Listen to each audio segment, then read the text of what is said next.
sahabat Geni yang terkasih, senang sekali hari ini saya boleh kembali menjumpai sahabat semua dalam Renungan Geni.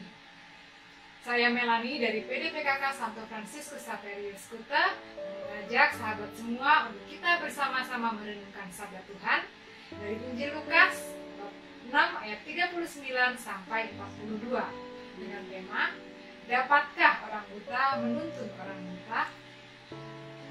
Mari kita siapkan hati untuk mendengarkan sabda Tuhan.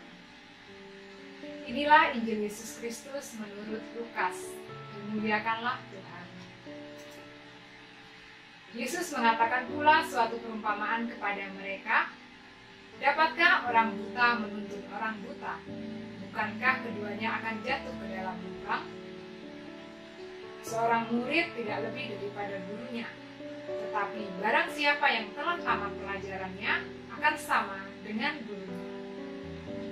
Mengapakah engkau melihat selumbar di dalam mata saudaramu, sedangkan balok di dalam matamu sendiri tidak engkau ketahui? Bagaimanakah engkau dapat berkata kepada saudaramu, "Saudara, biarlah aku mengeluarkan selumbar yang ada di dalam matamu," padahal balok yang di dalam matamu sendiri tidak engkau lihat? Hai orang munafik, keluarkanlah dahulu balok dari matamu, maka engkau akan melihat dengan jelas untuk mengeluarkan selumbar itu dari mata saudara. Demikianlah sabda Tuhan, pujilah Kristus. Sahabat Geni yang terkasih, Injil Lukas banyak mengisahkan karya-karya Yesus di daerah kelahirannya. Perikop ini adalah bagian dari khotbah Yesus di bukit setelah Yesus memanggil ke-12 rasul.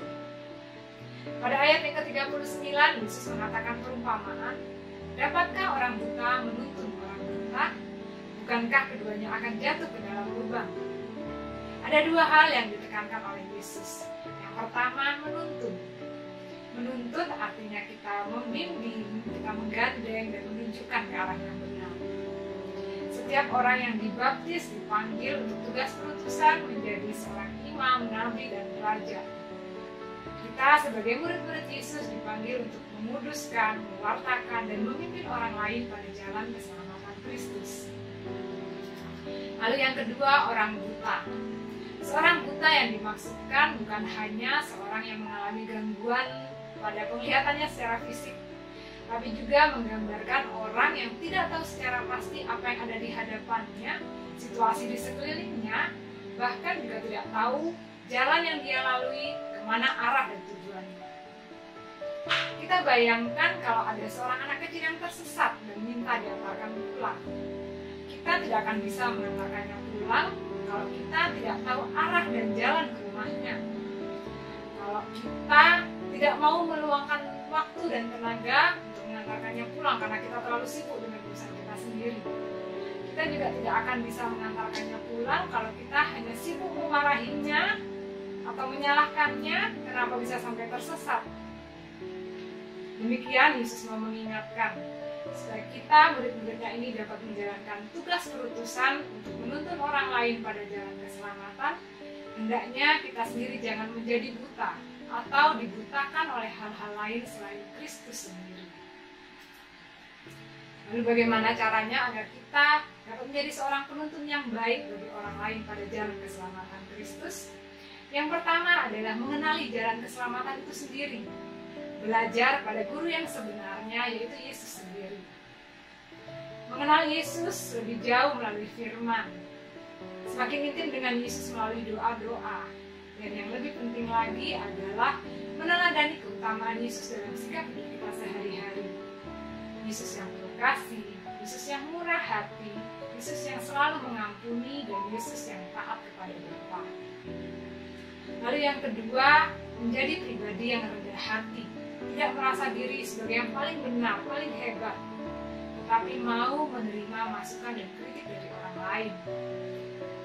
Agar jangan sampai mata kita tertutup oleh balok dan kita tidak bisa mengenali jalan. Lalu yang ketiga, tidak menghakimi orang lain.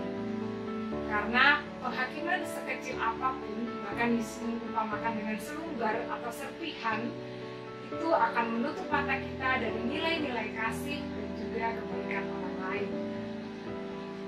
Penuntun yang baik adalah pribadi yang bukan hanya semata-mata mengajak orang lain untuk mengikuti apa yang kita percayai, tetapi juga menghidupi apa yang kita percayai. Mari kita berdoa. Di dalam nama Bapa dan Putra dan Roh Kudus. Amin. Tuhan Yesus yang baik, kami sungguh mengucap syukur untuk sapaan-Mu hari ini. Kami diingatkan kembali akan tugas putusan kami untuk menuntun orang lain kepadamu. Tuhan Yesus, kami mohon penyertaan dan tuntunan-Mu selalu agar kami semakin mengenal Engkau dan meneladani kasih. Juga mampukan kami untuk menjadi pribadi yang rendah hati dan tidak menghakimi orang lain, agar kami dapat menjadi penuntun yang baik bagi orang-orang yang Engkau percayakan kepada kami. Sebab Engkaulah Tuhan dan Juru Selamat kami, kini dan sepanjang segala masa. Amin. Di dalam nama Bapa dan Putra dan Roh Kudus. Amin. Selamat melanjutkan aktivitas. Tuhan Yesus memberkati.